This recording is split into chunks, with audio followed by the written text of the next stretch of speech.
Hanratty'S Huddle with your host, Terry Hanratty. I am Dave Jeromeo. Happy holidays. Merry Christmas. It is 5 days before the Christmas day. And the big fat man with the white beard shows up coming down my chimney again. For the 76th straight year.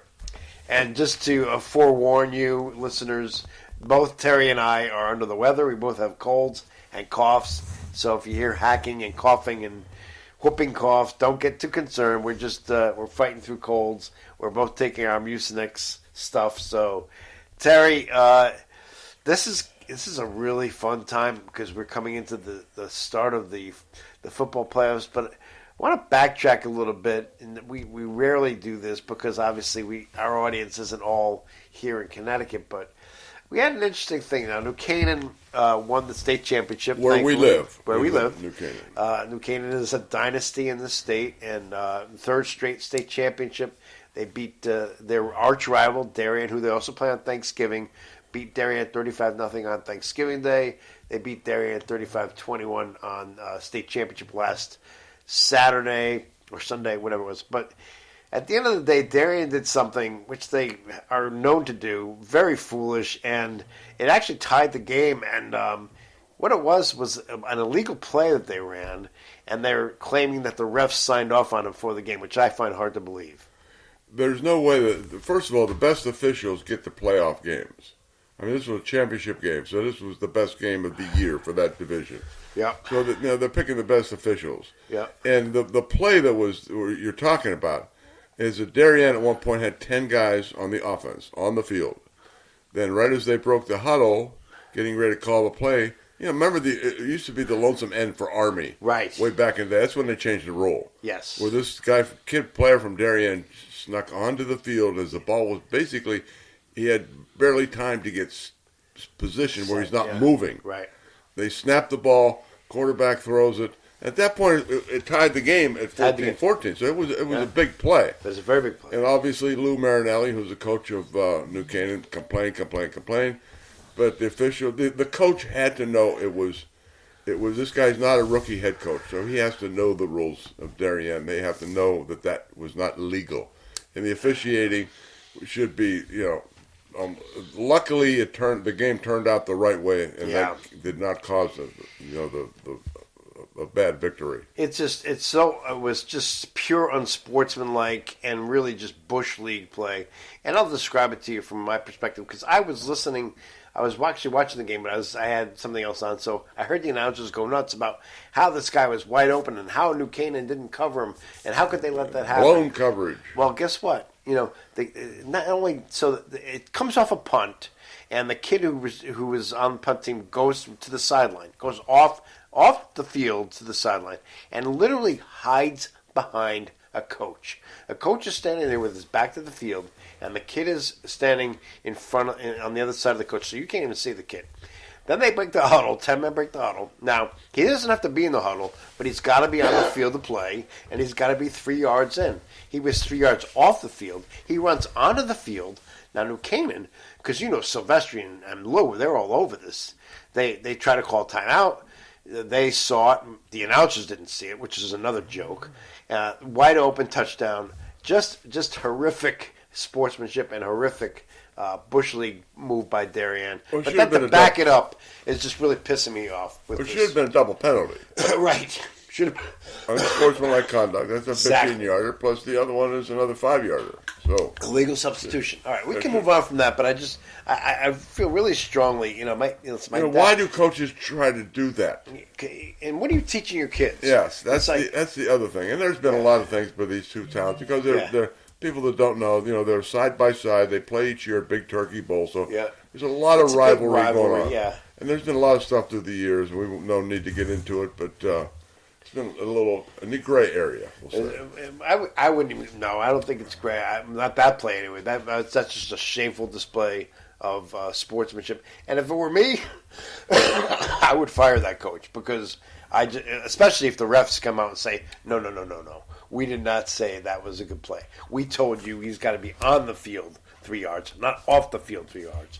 So, whatever. I guess I got to let it go, and I will. So, let's move on. We have some great games starting tonight with the football playoff. And I just saw a clip of the weather in South Bend. Oh, good. It's going to be fun. And it's nice and snowy. I love it. It's going to be, and believe me, I've seen these, because, South Bend is very close to Lake Michigan. Right. So we get the lake effect there a lot. I went through it for 4 years. Yep. And all of a sudden you wake up one morning, you got a foot of snow. Yeah. But it's going to be low 20s. Okay. And snow. So their quarterback, which scares me, he's done very good. He's from Ohio University. He transferred from Ohio, not Ohio State, Ohio University. Gotcha. And he's having a very good year. He's from Ontario, Canada. Oh, okay. Well, so he played his whole life in cold weather. So they may have a little advantage right there. And so it's going to be interesting. I'm cautiously optimistic about the Irish tonight. When you get in weather like that, it's turnovers. So who can hang on to the ball? To get the running backs, secure that ball. The quarterback, I don't know whether Riley has played in any bad weather, cold weather games like this. Yeah. But it's an adjustment. My dad used to say, weather is the great equalizer.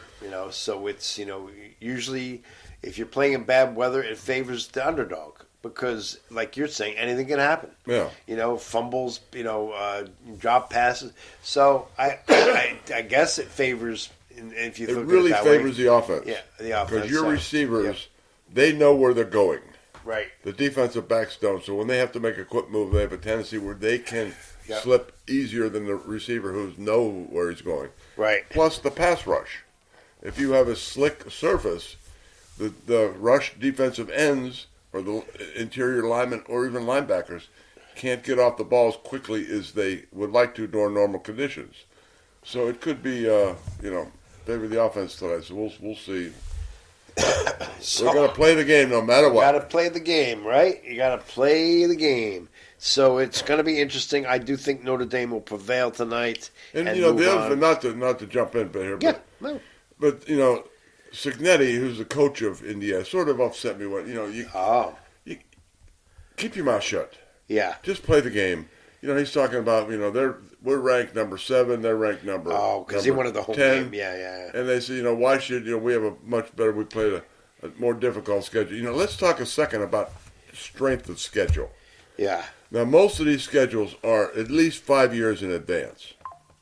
Now if you schedule teams that have never had good programs or Division II teams, something like that, then you're really scheduling cupcakes. Yep. But when you schedule like we did Florida State, and we always have Southern Cal on there, so that really helps your strength of schedule. But all of a sudden, Florida State is ranked number 10 preseason. Right. Southern Cal was ranked, I think, number 12 preseason. Well, it's not our fault that they didn't live up to their billing. No. So they ended up, Florida State was absolutely horrible, and Southern Cal was bad. So, these things are scheduled well in advance where you look at the schedule and go, oh, my God, they're not going to get through. That's good. This is a murder's row. Yeah. But when you schedule teams that have Division II, 3 schools, that's when you're really loading up your schedule. Yeah, to your point, if you're Cignetti, at some point you just got to move on. And you got to tell your team, look, these are the cards we're dealt. Let's go play. Let's go play hard. Let's show them what we're about. You always don't give them bulletin board material. Don't be so. And for him to really, it's a slight slap in the face, but he's a very confident person. We'll put it that way. All right. So you have the Fighting Irish, a 6.5-point favorite at home tonight against Indiana. I think. Well, it should be a fun game, though. I think it'll be a very good game. Yeah. It's going to be very competitive because Indiana is very good. They really are. No, they're a good team, no doubt. And then tomorrow we pick it up with the first round SMU Penn State at noon. And did you see the film of them clearing the field at Penn State? No, I didn't. You get snow up there in July. Oh yeah, sure. Forget about Christmas. There was a ton of snow up there, so it's going to be chilly in Happy Valley. All right, chilly Happy Valley. They did say, I did see on McAfee yesterday that the resale tickets are very low. So, you have to remember, most students on these campuses are gone. So the student section, I mean, the students are not going to come back. I mean, very rarely, they're home, they're traveling back home. They're going to be sitting home watching these games. They're not going to be sitting in the stands. So they're going to have to fill those seats with people other than students. Well, 2 weeks ago on StubHub, Notre Dame was the highest by far, cheapest ticket. It was $1,100. A week later, it was down to $500. Yeah. So people are banging around these tickets back and forth. Right. So I think there's a lot of openings in these stadiums for that reason. Doesn't mean there's not an interest. There's a great interest, but maybe they won't be there, but they're going to be on TV. Oh yeah, watching the game. So SMU, Penn State at noon, followed by Clemson. Well, I'm going to Texas. take Penn State in that. You got Penn State. They're an 8.5-point favorite. So yeah, I think they should have no problem. I'll take SMU in 20 and Clemson, Texas. I think that could be the blowout of the day. Texas is going to beat the crap out of them. Yeah, I think. I said weeks ago that I thought Texas was the best team in the country. Really? Yeah. Okay. Well, and they lost the game. Then I started thinking of it. I look at them and say, there's nothing wrong. Everybody loses a game pretty much. So I think Texas will prevail big time against Clemson. I think Clemson is in over their heads on this one too. So, and then the game, probably the best game of the day on paper. Tomorrow, Tennessee and Ohio State, 8 p.m. Ohio State being a 7.5-point favorite. Man, that's a lot of points. I will take Tennessee. Tennessee. Yeah, me too. They are a very good football team, and Josh Heupel really has these guys playing very, very well. And I don't know if Ohio State's ever going to recover from losing that game to Michigan. Yeah, because the first thing that goes wrong in that game against Ohio State, these fans are going to go crazy. Oh, yeah. Because they're still, like you say, they haven't recovered from that wound from Michigan. So that's your first round of the first ever college football playoff with 12 teams, obviously, and then you're gonna have to do some channel dancing tomorrow, Mr. Hanratty. You have your Steelers at 4:30 playing at Baltimore. Great game, which I'm not very confident in. I don't think the Steelers are as good as their record shows. Fair. They're playing very well. There's a big difference between that. Yeah. So hopefully they prevail here, but. Baltimore is very good. I mean, they are Baltimore really good. Is legit. Yeah, Baltimore is legit. I gotta say, I understand where you're coming from. Pittsburgh really needs this game, I think, to solidify their playoff chances. And the game prior to that is another good game, actually. Houston at Kansas City, and Houston's been playing really well too. Yes, they have. And Mahomes is a little banged up. Yeah, Mahomes. They say he practiced all week long, so I think he'd probably be. Yeah, he'll probably play. So whatever. And then I don't know. There was actually a good game on last night. San Diego came back. San Diego, my God, I'll never get. Well, come on, Chargers. Don't worry about it. I still keep in with the Oakland Raiders. the L.A. Chargers beat the. It was a very good game. Yeah, a good game. Did you see towards the end of the game? Yeah. Quarterback Herbert. Yeah. He made some phenomenal throws. He's a good. He's got a good strong arm, man. He does.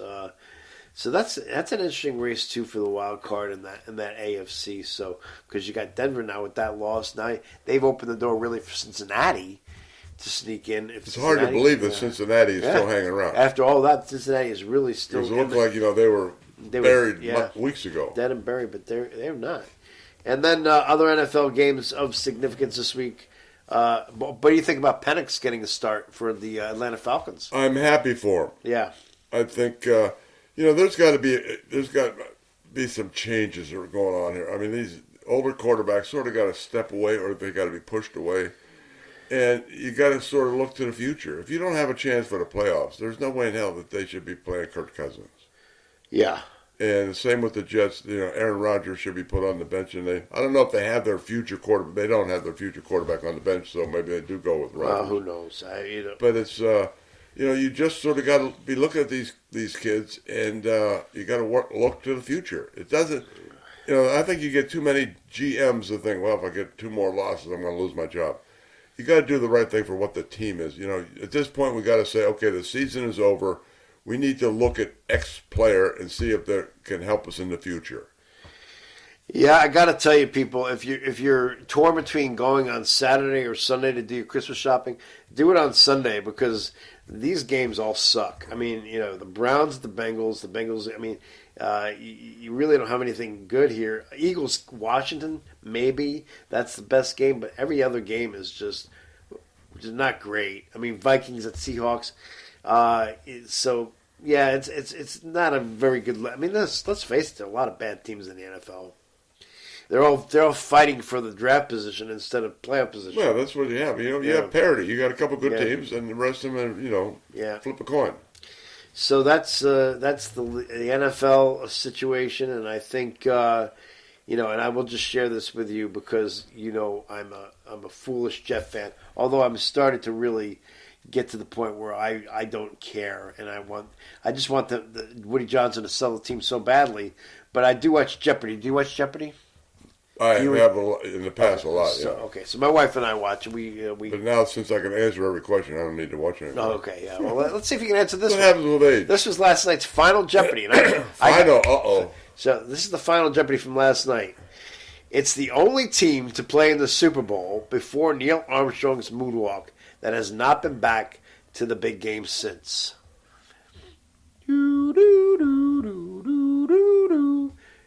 I'm not going to do more. Yeah. It's not that hard. Think about it. Now remember. Oakland. No. Raiders. The moonwalk was in July of '69. Super Bowl III was in January of '60. Oh, your Jets? Yes, the New York Jets. What I said, right? Wow. Yeah. Wow, The New York. So my thing is with this is you're not only being mocked by the sports world, you're being mocked by the entire world. So Woody Johnson, if you would just please sell that team, then I can root again for the Jets. You send Woody that clip of Jeopardy. Well, I'm sure he's seen it. Oh, yeah, I'm sure he got a few phone calls on that one. All right, Mr. Hanratty, anything else? Oh, we're short. I mean, anything else on your mind, sports-wise? No, I just think the biggest factor this week is going to be weather. Weather, okay. And hopefully that it doesn't hurt the performance of teams. Because now you're looking, especially college, you're looking at the cream of the crop. And, these kids are out there to play. And they're, they're 18, 19, 20 years old. Some are 24, but not few and far between. But it's, something that should be interesting. I'm looking for my Irish. It's going to be, I had many opportunities to go out for this game. Yeah. And I said, even if I sit in a box, I don't want to walk from my car to that box for 20 minutes. Oh my God! Below, when did you get so soft? You're like Carvel. About 10 years ago, I started saying, I don't need this going. I don't want to stand or sit or whatever in cold weather. I'm in the same boat. I feel the same way. Sometimes I think you could send a limo for me and I wouldn't go. And I still see, to this day, every time I watch a game from Green Bay or from some cold city, and they show the stands, and here's these people, these guys with no shirts on. Oh, it's just standing there and not even shaking. I don't think you can consume that much alcohol. Well, who knows? I don't think you can. That much. Where you could, a game is almost 4 hours. So how can you stand there for 4 hours? I mean, your body has to get frostbite. And people have, and some people have died from this stupid day. It's like, come on, guys. How can these guys, you got them in college, you got them in the pros. They just stand there and just freeze. Listen. Your body parts should fall off. Yeah. Well, it's a sick and scary world sometimes, Terry. Listen, all right. So this is our last podcast before Christmas. Merry Christmas to you and your family. And to you and to our fans out there, Merry Christmas. Yes, Happy holidays, everybody. Yes, stay well. God bless. We will try to lay one down, a podcast that is, after Christmas, before the New Year. So stay tuned, and I hope you are all well and enjoy your Christmas season. Take care.